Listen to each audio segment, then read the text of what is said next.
야곱이 가나안 땅 곧 그의 아버지가 거류하던 땅에 거주하였으니 야곱의 족보는 이러하니라.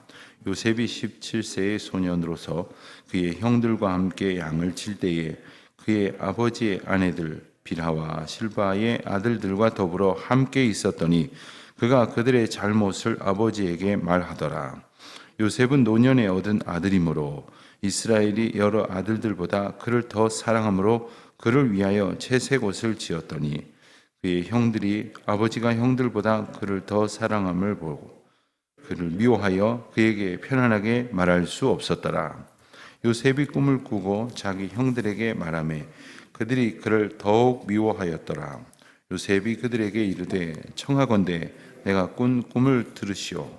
우리가 밭에서 곡식 단을 묶더니 내 단은 일어서고 당신들의 단은 내 단을 둘러서서 전하더이다. 그의 형들이 그에게 이르되 네가 참으로 우리의 왕이 되겠느냐 참으로 우리를 다스리게 되겠느냐 하고 그의 꿈과 그의 말로 말미암아 그를 더욱 미워하더니 요셉이 다시 꿈을 꾸고 그의 형들에게 말하여 이르되 내가 또 꿈을 꾼즉 해와 달과 11별이 내게 절하더이다 하니라.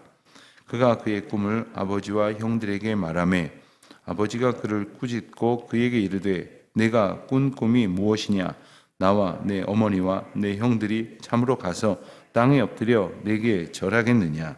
그의 형들은 시기하되 그의 아버지는 그 말을 간직해 두었더라. 아멘. 오늘 말씀은 1절에 당시 상황, 야곱의 가족들이 거주하게 된 형편을 간단하게 묘사를 한 뒤에 2절에서 보는 것처럼 야곱의 족보가 이러하다라는 말로 설명을 시작을 합니다. 먼저 1절을 읽은 것처럼 야곱이 가나안 땅에 거류하던 중에 있었다 하는 것이죠. 가나안 땅에 거류하게 되었다고 하는 것은 이제 그가 외삼촌 라반의 집을 떠나서 이제 목적지에 다 달았다는 것이고, 그리고 하나님께서 궁극적으로 야곱과 그의 가문에 허락하신 땅에 이르렀다 하는 겁니다. 본격적으로 하나님의 구원의 역사가 어떻게 펼쳐지는지를 우리는 기대할 수 있는 그러한 배경 설명이라 하겠습니다. 그런데 야곱의 족보는 이러하니라 해놓고 여느 족보에서 우리가 보던 것 같은 그러한 사람의 이름들이 나열되는 내용으로 바로 이어지지는 않습니다. 앞서 우리가 어제 본 36장 말씀, 아주 긴 내용을 우리가 하루에 다 살펴보았는데 그것은 처음부터 끝까지가 말 그대로 족보, 많은 사람들의 이름, 그리고 그들이 간단하게 어떤 일을 했으며 어떠한 그 구분으로 나뉘어진 부족이고, 또한 그들이 맡은 일은 족장이든지 왕이든지 하는 정도의 설명으로 이어졌기 때문에 우리가 한 번에 이렇게 읽을 수가 있었습니다. 그런데 에서의 족보가 36장에 나오고 바로 37장에 야곱의 족보가 이러하다 하는 것은 다분히 그 에서의 족속과 야곱의 족보와 그 야곱의 족보를 통해서 우리에게 깨닫게 하시려는 메시지가 있기 때문입니다. 여러분, 우리가 사람을 볼 때 족보를, 두 집안의 족보를 소개한다면 아마 많은 사람들은 이 집안에서 정승이 얼마나 났고 이 집안에서는 참판이 얼마나 났고 또 이 집안에서는 사법고시를 몇 명이나 패스했나, 관직에는 얼마나 올랐나, 뭐 이런 것을 관심을 가지고 볼 것이겠습니다.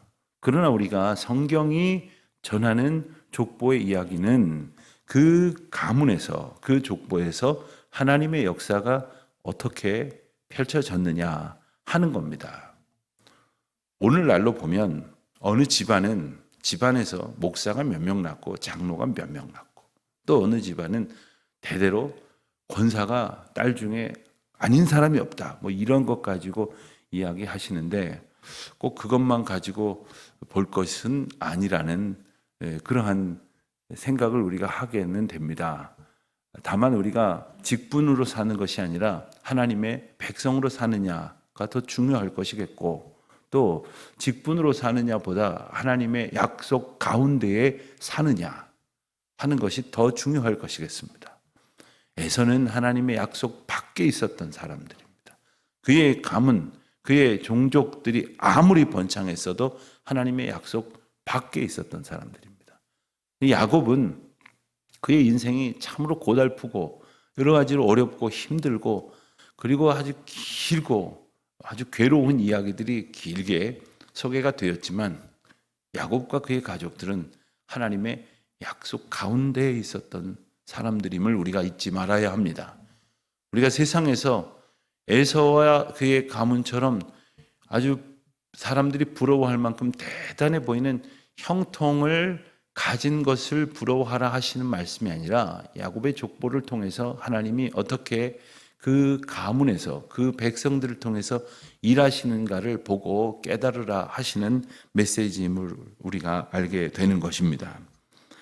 그런데 야곱의 족보는 이러하니라 하고는 누구는 누구를 낳고 누구는 누구의 자식이고 누구는 누구와 결혼했고 이런 이야기가 나오지 않고 바로 요셉이 17세의 소년으로서 하고 바로 요셉 이야기로 들어갑니다.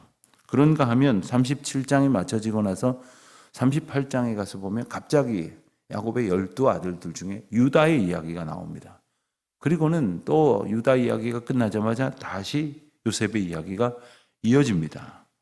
그렇게 요셉 이야기로 한참 진행이 되다가 이제 진짜 족보라고 말할 수 있는 흔히 우리가 족보라 연상할 수 있는 많은 사람들의 이름이 나열되는 대목은 46장에 가서 나옵니다. 이렇게 길게 보면 오늘 말씀에서부터 46장부터 시작되는 본격적인 가문의 설명까지가 바로 야곱의 족보다라고 말할 수가 있겠습니다. 그러면 그때 가서 야곱의 족보라고 할 것이지 왜 이 37장 초두에 2절에 이제부터 야곱의 족보를 말할 것처럼 그렇게 말했는가? 바로 야곱과 야곱 가문에 일하시는 하나님의 역사가 오늘 스토리로부터 시작된다는 것이고 그것은 요셉을 통해서 하나님께서 말씀하신다 하는 겁니다. 여러분 요셉의 인생은 어떻습니까? 그가 비록 이제 총리 대신 애굽의 총리 대신 그러니까 애굽의 국정 전반을 살림하는 아주 중요한 높은 관직에 올랐다고는 말하지만 그의 인생이 결코 행복하지 않았을 것이라고 생각할 수밖에 없는 인간적인 조건들을 우리는 가지고 있습니다. 그리고 그가 큰 곡절을 겪으면서 불행한 그러한 삶으로 우리가 볼 수밖에 없는 그러한 일들이 그 가운데 많이 있었다는 것을 우리는 압니다. 그렇기 때문에 우리는 인간의 눈에서 보이는 행복과 불행을 볼 것이 아니라 그 가운데서 하나님이 어떻게 역사하시는지를 보아야 할 것이고 아브라함과 이삭과 야곱에게 허락하신 은혜의 역사가 이제 요셉을 통해서 이어지고 요셉을 통해서 이루어진다는 것을 봐야 합니다. 우리가 자녀들을 키우면서 우리 자녀들이 학생 시절에는 공부 잘해서 상급 학교에 진학 잘하고 번듯한 학교에 남들이 부러워할 만한 학교에서 공부하고 또 그런 직업을 갖고 그렇게 형통하고 그렇게 성공하고 결혼하고 자녀 낳고 살아가기를 바랍니다마는 그 가운데에 하나님의 거룩한 역사가 이어지지 않는다면 그건 참 말할 것도 없이 비극적인 일이 아닐 수 없습니다. 하나님의 역사의 명맥이 부족하지만 나에게까지는 우리에게까지는 전해졌는데 오히려 세상적으로는 잘나 보일지 몰라도 그 은혜의 역사가 이어지지 못했다고 한다면 바로 이 가정을 생각하게 하는 것이 36장에서의 에서의 족보와 또 37장으로부터 나오는 야곱의 족보를 대비한 대조적으로 우리에게 보여주시는 이유다라고 그렇게 말할 수 있겠습니다. 그런데 37장에서부터 시작하는 요셉의 이야기의 첫 번째 에피소드는 바로 꿈에 관한 이야기였습니다. 이 이야기는 우리가 너무나 잘 압니다. 아마 교회 학교, 이제 어린 시절 주일학교에서부터 아주 귀에 못이 박히도록 그렇게 들었을 내용입니다. 요셉이 꿈을 꾸었다 하는 겁니다. 여러분, 여기서 말하는 꿈은 그냥 혼자 몽상에 빠졌다는 것이 아닙니다. 분명히 그에게 하나님께서 이 꿈을 통해서 뭔가 말씀하시려는 메시지가 있었음을 우리가 짐작할 수 있게 됩니다. 하나님과 상관없는 그러한 일이 아니라는 말입니다. 그런데 하나님께서 펼쳐가시는 일에 대하여 우리가 가지는 태도는 어떠한가, 또 우리가 저지를 수 있는 실수는 어떤 것이 있는가를 생각하게 하는 겁니다. 이 요셉이 꿈을 꿨다고 말하는데 그 꿈에 대해서 요셉이 대하는 태도이나 혹은 요셉에게서 이 이야기를 들었던 형제들의 태도나 또 아버지 야곱의 태도에서도 그것을 하나님께서 뭔가를 말씀하시려는가 하는 것으로 생각하지 못한 채 그저 자기들의 기분으로 반응을 하고 있는 것을 보게 됩니다. 물론 거기에는 배경이 있었습니다. 바로 이 야곱이 요셉을 다른 형제들과 확연하게 차별하고 또한 편애를 하고 있었기 때문입니다. 여러분, 부모님들에게 혹시 자녀들 편애하셨습니까? 지금 혹시 편애하고 계십니까? 그러면 대부분은 아예 난 편애 안 한다고, 잠시 생각하는 척 하시더니 아예 안 한다고, 이렇게 자신 있게 말씀하시는 분이 있는데 편애하는 일이 일어나기 쉬운 일이죠. 주의를 기울이지 않으면 그럴 일이 언제든지 벌어질 수 있는 일입니다. 그런데 편애 혹시 하십니까? 편애하셨습니까? 이렇게 말할 때 예, 제가 좀 편애한 감이 없지 않아 있습니다 하시면 정말 편애한 거예요. 엄청 편애한 겁니다. 그러면 아주 굉장히 자기가 그 정도로 시인할 정도면 아주 다른 사람들이 볼 때는, 그리고 특별히 그 당사자들이 볼 때는 큰 상처를 받게 되는 것입니다. 요즘이야 자녀가 하나 혹은 많아야 둘인 경우가 많으니 무슨 편애를 할 것도 없죠. 아주 극진한 대접을 부모가 보일 때가 많죠. 그러나 예전에 자녀들이 여럿 있을 때는 그렇지 못한 가정들이 많았습니다. 목회하다 보면 성도들 상담할 때에 무슨 상처가, 아주 깊은 상처가 있어서 이야기를 해보면 놀랍게도 아버지에게 받은 상처, 또 친정 어머니에게 받은 상처, 이런 것들이 아주 오래도록 자리하고 있어요. 그런데 그런 분들 중에서 가끔은 아주 놀랍게 또 놀라울 정도로 상처를 받았는데 놀라울 정도로 치유가 되는 분을 만나기도 합니다. 오래전에 제가 목회하면서 그 부모로부터 받은 상처 때문에 장성하여서 결혼한 그러한 자녀를 둘 정도의 연세가 되신 권사님 한 분이 그때까지도 괴로워하는 분을 한번 본 적이 있어요. 심지어 그것을 떠올리면 떠올릴수록 괴로워서 견딜 수 없어서 아주 심한 정신적인 고통을 호소하던 분이었는데, 제가 이 교회로 부임하고 나서 한 10수년 만에 길에서 우연히 만났어요. 우연히 만나서 잠깐 반갑게 인사를 하는데 언뜻 봐도 표정이 달라졌더라고요. 가만 보니까 예수님을 진짜 만났어요.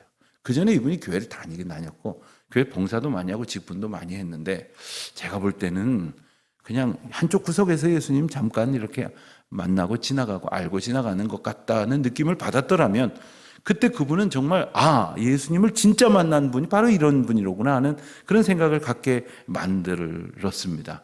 그것을 또한 특별히 확신하게 된 것은 그 모든 부모님을 비롯한 모든 인간관계로서의 상처를 다 씻어버렸다는 거예요. 왜요? 비교할 수도 없이 더 큰 사랑을 받았다는 것을 확신하기 때문에. 여러분, 편애를 받았다고 하는 것은 그에게는 씻을 수 없는 상처입니다. 지워질 수 없는 겁니다. 그런데 그것이 그 상처에서 머물게 되는 것은 내가 일평생 누구에게도 그 이상의 사랑을 받지 못할 것이라는 불안도 있기 때문입니다.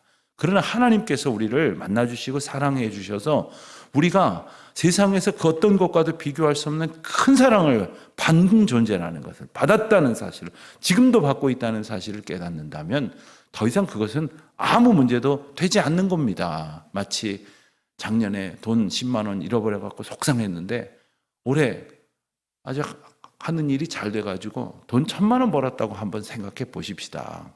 돈 10만 원 잃어버린 게 무슨 상관입니까? 편애는 이렇듯 인간적인 상처를 갖게 만드는 문제지만 그것을 해결할 수 있는 일은 하나님의 참된 사랑 안에 거하는 것일 뿐임을 우리가 알게 됩니다. 그런데 이 야곱 가문의 이 편애는 현실적인 문제로 나타났습니다. 그것은 바로 형들이 동생 요셉을 미워했다는 겁니다. 어떻게 미워했느냐? 물론 이제 채색 옷을 구별하여 입힐 정도로 아버지의 실수를 우리는 생각하지 않을 수 없습니다만은 형들은 아버지가 사랑함을 보면서 미워했다는 거예요. 그런데 지금 요셉의 나이가 17살이라고 했으니 형들의 나이는 대부분 다 20세를 넘었을 것입니다. 20대에 이르렀을 것입니다. 많은 형제들이.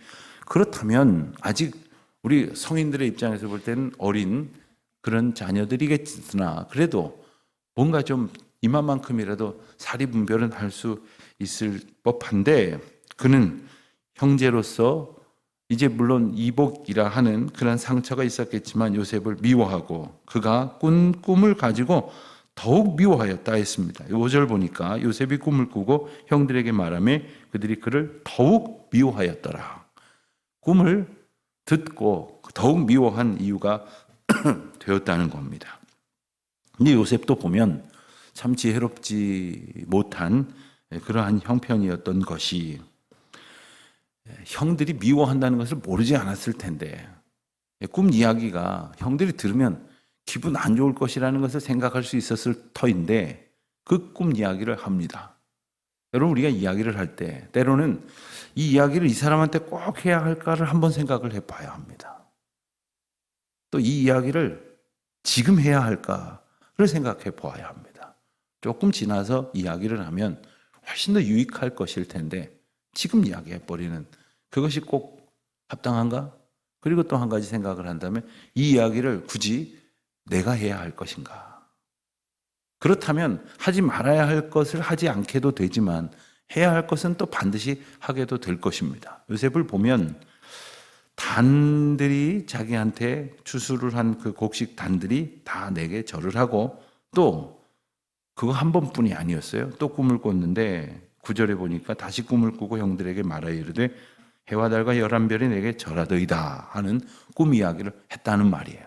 한 번 이야기하고 나면 눈치가 좀 심상치 않은데 하면 그만했어야 되는데 또 마치 자기가 곡식 단들이 자기한테 절을 하는 것으로 생각을 하고 또 해와 달과 별들이 자기에게 절하는 것으로 아예 그렇게 확신을 하고 그렇게 신이 나서 이야기를 했던 모양입니다. 물론 그의 꿈대로 되었느냐? 그렇지 않습니다. 나중에 애굽의 기근으로 형들이 다 가게 되었을 때 그리고 나서 아버지까지 가게 된 일이 있었지만 형들이 곡식을 얻으러 가서 이제 모르는 상태에서 총리 대신이 된 요셉에게 절을 하는 장면이 나오지만 그렇다고 해서 아버지 야곱이 절을 했다거나 어머니라고 간주할 수 있는 그 달처럼 연상되어지는 어머니가 혹은 야곱의 다른 부인들이 요셉에게 절을 했다는 내용은 나오지 않습니다. 그러니 이것은 어떻게 해석을 해야 되는가? 창세기 27장 29절 말씀을 보면서 하나님께서 어떠한 섭리와 역사 가운데 이 일을 행하시는지를 생각해 볼 수 있겠습니다. 창세기 27장 29절 말씀은 일찍이 이제 야곱이 아버지 이삭에게 받았던 축복의 이야기입니다. 제가 읽겠습니다. 만민이 너를 섬기고 열국이 내게 굴복하리니 내가 형제들의 주가 되고 내 어머니들의 아들들이 내게 굴복하며 너를 저주하는 자는 저주를 받고 너를 축복하는 자는 복을 받기를 원하노라. 하나님께서 이 에서가 아니고 야곱에게 하나님께서 축복을 하시고 나서 이 말씀이 그들에게 남겨졌을 것입니다. 야곱은 그것을 기억하고 있을 것이에요.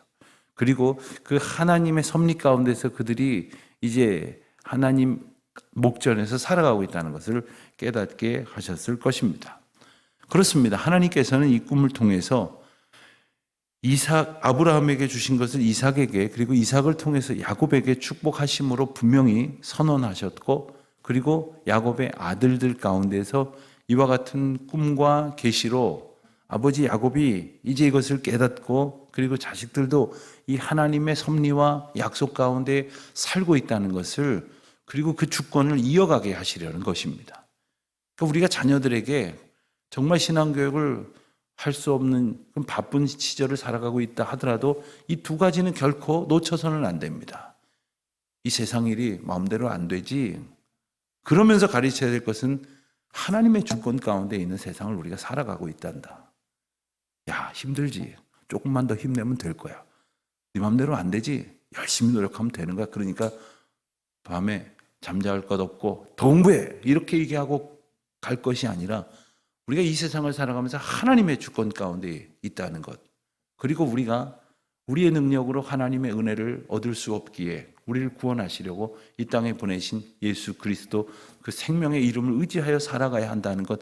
이것을 가르쳐야 하는 것입니다. 요셉도 그 11 아들들도 저마다의 생각으로 치열하게 열심히 살아갔겠지만 하나님의 주권 가운데 있다는 것. 하나님께서 하나님의 은혜로 야곱의 가문을 축복하시고 그리하여 이와 같은 구원의 역사를 이루어 가신다고 하는 것을 깨닫게 하시려는 것임을 우리가 알아야 합니다. 우리가 하나님께서 나를 통하여 우리를 통하여 우리 교회를 통하여 어떤 일을 행하실까? 우리의 안목대로 우리의 근심대로 생각하는 것이 아니라 주님의 거룩한 역사를 소원하면서 기도하면서 그 인도하심의 은혜를 따라 오늘도 걸어가는 저와 여러분이 되시기를 우리 주님의 이름으로 축원드립니다. 하나님 아버지, 주님의 은혜를 감사합니다. 저희들에게 하나님의 은혜를 부어주셔서 근시안적으로 이 세상에 썩어질 것들만 보고 일희일비하고 그렇게 판단하는 삶이 아니라 영원한 하나님의 은혜와 주권을 저희들이 깨우치며 살게 하시온즉 감사합니다. 오늘도 그 은총만을 소원하며 살아가는 저희들이 되게 하여 주시옵소서. 예수님의 이름으로 기도드립니다. 아멘.